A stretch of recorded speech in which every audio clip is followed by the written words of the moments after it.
Mheshimiwa Spika, katika mjadala wa hoja za bajeti, Mheshimiwa Mrisho Gambo, mbunge wa jimbo la Arusha mjini, aliwasilisha tuhuma kuhusu miradi minne mikubwa inayotekelezwa na halmashauri ya jiji la Arusha kama ifuatavyo: ujenzi wa jengo la utawala la halmashauri, ujenzi wa soko la machinga, utengaji wa bajeti ya shilingi bilioni 1.6 kwa ajili ya kubomoa maduka eneo la stendi ndogo, kutokuwa na tija kwa halmashauri, na ujenzi wa barabara ya tactic kutoka stendi mpya kwenda Mbauda.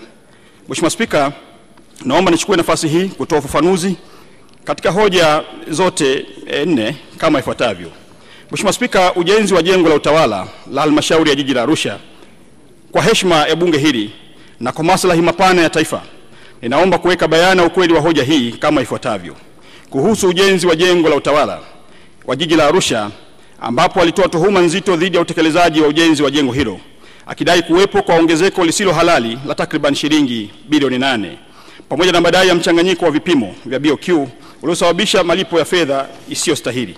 Mheshimiwa Spika, mradi wa jengo la utawala ulianza mwaka 2019. Wakati huo Mheshimiwa Mrisho Gambo akiwa mkuu wa mkoa wa Arusha kama msimamizi mkuu. Ujenzi ulifanyika kwa njia ya force account na baadaye ukahama kutoka force account na kuingia kwa mkandarasi. Akapatikana mkandarasi mshauri ambaye akasaidia kupatikana kwa mkandarasi wa ujenzi Mheshimiwa Mrisho Gambo akiwa mbunge. Hii yote ilitokana na malumbano yaliyokuwepo kati ya Mheshimiwa mbunge na baraza la madiwani na aliyekuwa mkuu wa mkoa wakati huo, Mheshimiwa John Mongera. Malumbano hayo yalipelekea mradi kusimama kwa muda mrefu mpaka mwaka 2023 baada ya Mheshimiwa Waziri Mkuu kuingilia kati na baadhi ya watumishi kushtakiwa. Kamati ya fedha, mbunge alikuwa ni mjumbe wa kamati ya fedha wakati huo, hakushiriki kikao husika kwa ruhusa, lakini posho alichukua. Hii ilikuwa ni mwaka 2023. Ikampa mkandarasi ndogo Tribe Construction, lakini hakuweza kuendelea na kazi tena. Ikatokea malumbano baina ya mkandarasi na kazi ikaanza tena upya mwezi wa 4 mwaka 2024 na kuomba kulipo malipo ya awali. Ndio jengo likaanza kujengwa na sasa lipo gorofa ya 6. Mpaka sasa, Mheshimiwa Spika, mkandarasi amekwisha lipwa hati 2 pamoja na malipo ya awali. Jumla ya hati zote 2 ni shilingi bilioni 1 na milioni 200. Pamoja na malipo ya awali, jumla inakuwa ni shilingi bilioni 2 na milioni 200. Na jengo lipo gorofa ya 6 na kilicholipwa mpaka sasa ni kidogo kulingana na uhalisia wa jengo mpaka hivi sasa. Hivyo mkandarasi analipwa malipo yake kwa kazi alizofanya, zikihakikiwa pia na mhandisi wa jiji kwa kazi zilizofanyika tu. Mheshimiwa Spika, kwa ujenzi unaofanywa na mkandarasi mshauri huandaa hati ya malipo kulingana na kazi iliyofanyika. Hivyo basi hakuna fedha ya serikali iliyoibiwa mpaka sasa. Nasisitiza, hakuna fedha ya serikali iliyoibiwa mpaka sasa. Mheshimiwa Spika, kwa kuzingatia dhamira ya dhati ya kulinda fedha za umma, tuhuma zilizotolewa na Mheshimiwa Gambo zimechunguzwa. Niliagiza pia kufanyika kwa uchunguzi wa kina. Uchunguzi huo ulibaini hitilafu za kiufundi zilizojitokeza katika uingizaji wa taarifa kwenye mfumo wa ununuzi wa umma, yani NeST, ambao vizio vya vipimo vilichanganywa kama ifuatavyo. Katika uchunguzi uliofanyika, kilichoonekana ni vizio vya vipimo, yani unit of measurement, kuchanganywa katika vipengele viwili wakati wa kuingiza kwenye mfumo wa ununuzi wa umma, yani NeST, ni kama ifuatavyo. Kipengele cha zege la sakafu la chini kwa unene wa milimita 200 ilikadiriwa kuwa mita za mraba 1128 kama ilivyoonyeshwa kwenye BOQ ya mhandisi mshauri. Hata hivyo, wakati wa kupandisha kipengele hicho kwenye mfumo wa manunuzi, yani NeST, kipengele hicho kilipandishwa kama mita za ujazo 1128. 2. Kipengele cha zege la sakafu la juu kiliainishwa kuwa ni mita za mraba 7034 kama ilivyoonyeshwa katika BOQ ya mhandisi mshauri, lakini katika kupandisha kwenye mfumo ununuzi wa umma kipengele hicho kiliingizwa kama mita za mraba 7034. Mheshimiwa Spika, management ya jiji la Arusha ilibaini kasoro hizo na kumjulisha mshauri mwelekezi kuhusu makosa katika vizio vya upimaji uliojitokeza katika barua yenye kumbu namba BC.3/253/0 IE/149 ya tarehe 10 mwezi Februari 2025 na barua kumbu namba BC.3/253/0 IE 2022/150 ya tarehe 18 Februari ya mwaka 2025.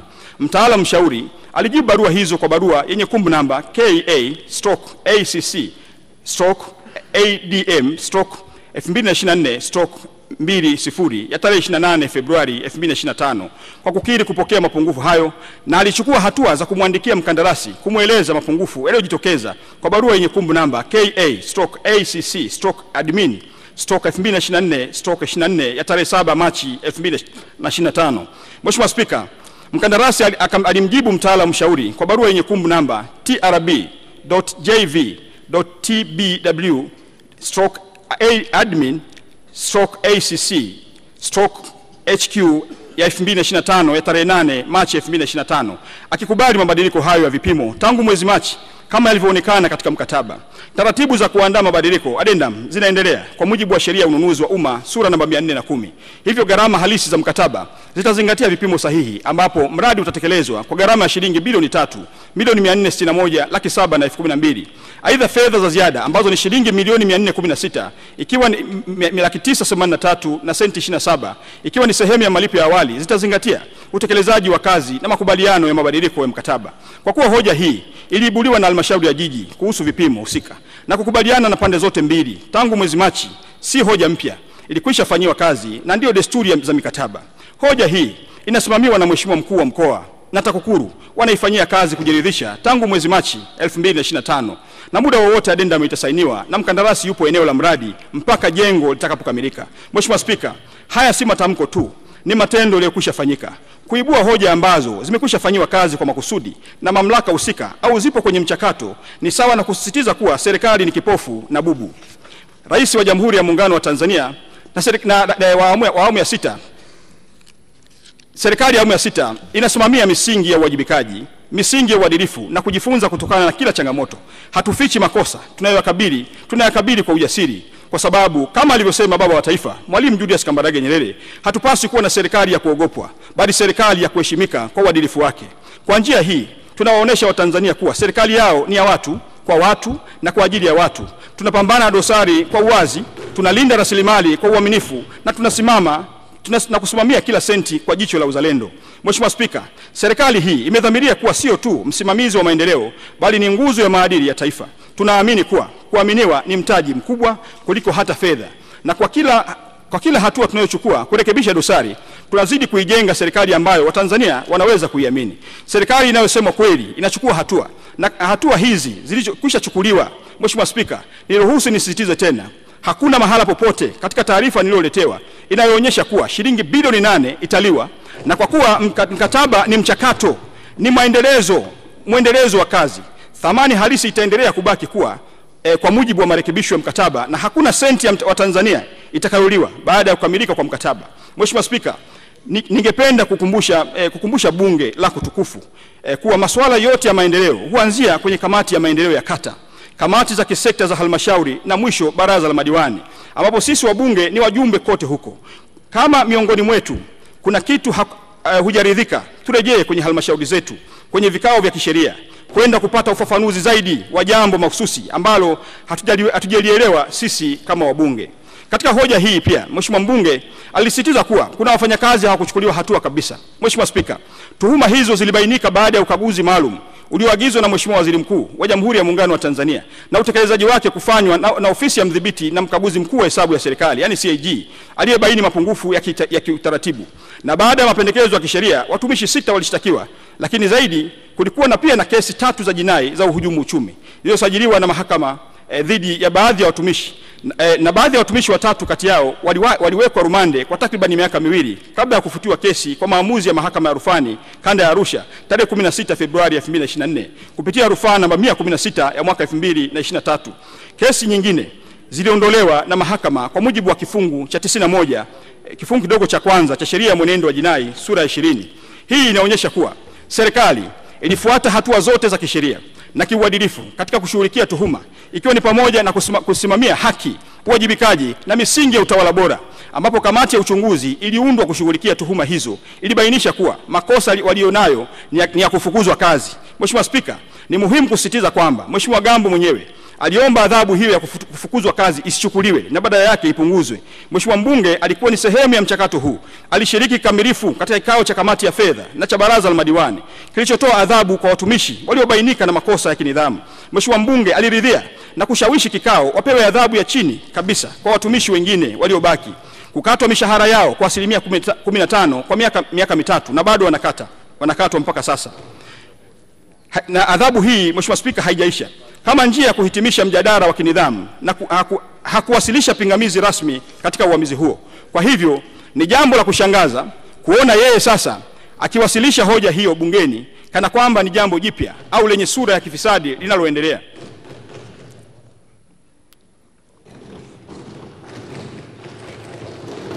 Kuhusu ujenzi wa soko la machinga. Mheshimiwa Spika, kuhusu ujenzi wa soko la machinga, kiasi cha shilingi milioni 500 kutotumika hadi sasa.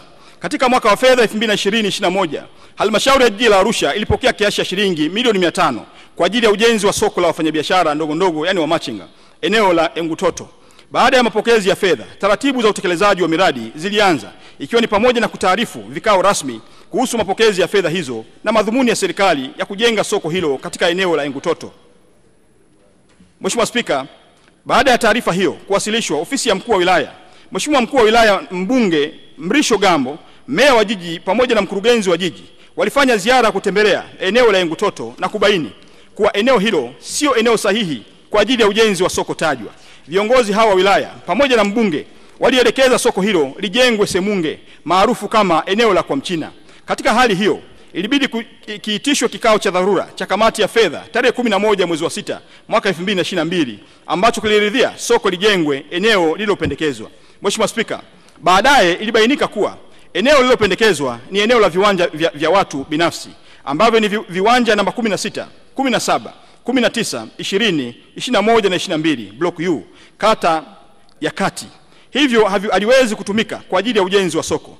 Tarehe 1 mwezi wa 7 2022 kikao cha kamati ya fedha cha dharura kiliitishwa na iliazimiwa soko hilo lijengwe eneo la Engutoto kwa kuwa hapakuwa na eneo jingine linaloweza kujengwa soko hilo. Katika kuendelea kutafuta eneo kwa ajili ya kujenga soko hilo, kilifanyika kikao cha tarehe 7 mwezi wa 3 2024 na walipendekeza maeneo matatu kama ifuatavyo: eneo la pembeni ya dampo, eneo la Intel na eneo la Bondeni City. Mheshimiwa Spika, kikao kingine kilifanyika tarehe 30 mwezi wa 1 2025 kati ya wataalamu wa halmashauri na uongozi wa wafanyabiashara wadogo wilaya, yani Shiuma, na kukubaliana kuwa soko lijengwe Bondeni City kwa kuwa mradi wa tactic wa ujenzi wa stendi kuu ya mabasi umeanza kwa kuanza na barabara.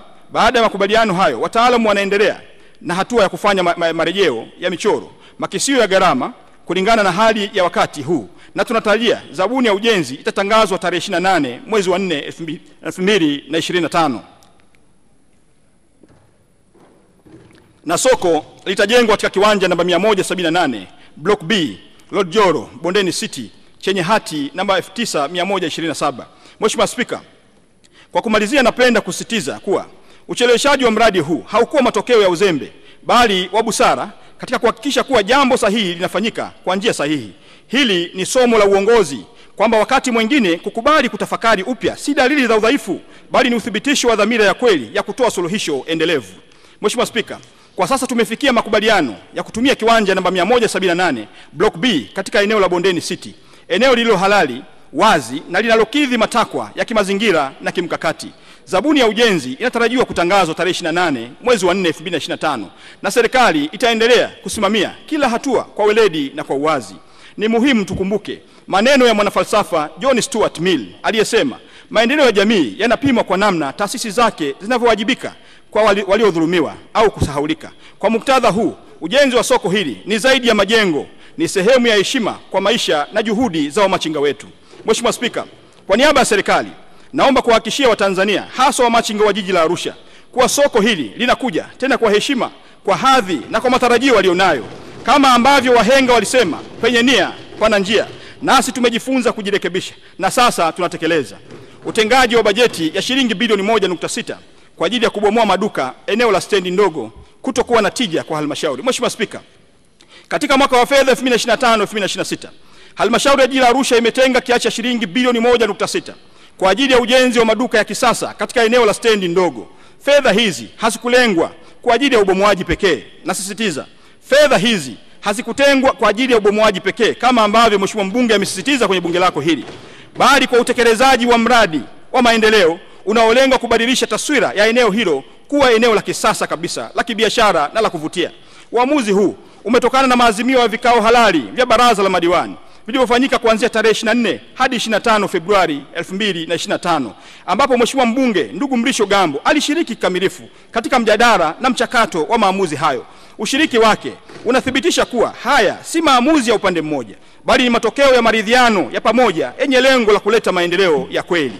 Mheshimiwa Spika, uboreshaji wa eneo hili unalenga si tu kuongeza mapato ya halmashauri, bali pia kuboresha mazingira ya biashara kwa wafanyakazi na wafanyabiashara na kuongeza mvuto wa jiji la Arusha. Mradi huu mpya utajumuisha maduka takriban 800 yaliyojengwa kwa mfumo wa ghorofa 2 na maegesho ya kisasa, tofauti na hali halisi ya sasa ya maduka 364 yaliyochakaa. Ujenzi huu utaleta mapinduzi ya kiuchumi kwa kuongeza mapato kutoka wastani wa shilingi milioni 850 kwa mwaka hadi shilingi takriban bilioni 1.9 kwa mwaka. Mheshimiwa Spika, tunajifunza kutoka kwenye fikra za mwanafalsafa maarufu Aristotle aliyesema the whole is greater than the sum of its parts. Maana yake ni kuwa nguvu ya pamoja ya maamuzi ya viongozi wetu, ikiwa ni pamoja na ushiriki wa Mheshimiwa Gambo, imezaa mpango mkubwa wa kimkakati ambao utaimarisha mapato ya jiji, kuinua kipato cha wananchi na kuboresha maisha ya wote. Aidha, hayati baba wa taifa Mwalimu Julius Kambarage Nyerere aliwahi kusema, maendeleo hayaji kwa miujiza, bali kwa mipango madhubuti na kazi ya pamoja. Hivyo huu ni ushahidi kuwa Arusha haijapumzika. Imechagua kutenda, kupanga na kutekeleza kwa nia njema ya kizazi cha leo na kizazi kijacho. Kwa msingi huu, Mheshimiwa Spika, matumizi ya shilingi bilioni 1.6 hayawezi kuchukuliwa kama gharama tu, bali ni uwekezaji wa kimkakati katika mustakabali wa jiji la Arusha. Uwekezaji unaolenga kujenga mazingira bora ya kibiashara, kuchochea ukuaji wa kiuchumi wa jiji la Arusha hadi taifa kwa ujumla na kuweka historia ya maendeleo tunayojivunia. Ujenzi wa barabara ya TACTIC kutoka stendi mpya kwenda Mbauda. Mheshimiwa Spika, katika hoja hii Mheshimiwa Mrisho Gambo aliwasilisha hoja zinazohusiana na uboreshaji wa miundombinu ya barabara kutoka miundombinu ya barabara ya pamoja na mradi wa TACTIC.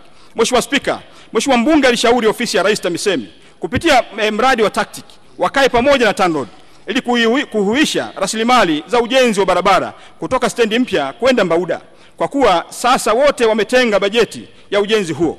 Hivyo fedha zingine ziende kujenga miundombinu mingine ya barabara. Mheshimiwa Spika, ujenzi wa barabara kutoka stendi mpya kwenda Mbauda, ambayo barabara hiyo inaitwa Oljoro, ni mojawapo ya barabara zinazojengwa na mradi wa TACTIC Package 1, ambao kwa sasa barabara hiyo itajengwa kilomita 1.475 ili kuunganisha stendi mpya ya mabasi inayotarajiwa kujengwa pamoja na roundabout ya kwa Murombo. Makubaliano yaliyofanyika ni kuwa barabara hii ijengwe na mradi wa TACTIC kwa kufuata kiwango cha barabara kuu zinazosimamiwa na TANROADS. Hivyo barabara hii imetengewa fedha katika mradi wa TACTIC pekee. Mheshimiwa Spika, kwa heshima na taadhima naomba kuwasilisha.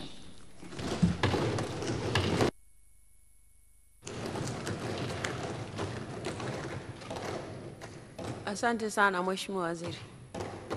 Waheshimiwa wabunge, ufafanuzi wa hoja alizokuwa amezitoa Mheshimiwa Gambo umetolewa na Mheshimiwa Waziri, lakini sasa kuna jambo moja hapa linatofautiana kitakwimu. Mheshimiwa Waziri, na kusubiri ufike mahali ambapo unaweza kuketi ili usikilize. Anaenda tu kwenye kiti chako Mheshimiwa. Usiye kwa umeacha pale makaratasi ambayo yanaweza yakasaidia. Asante sana.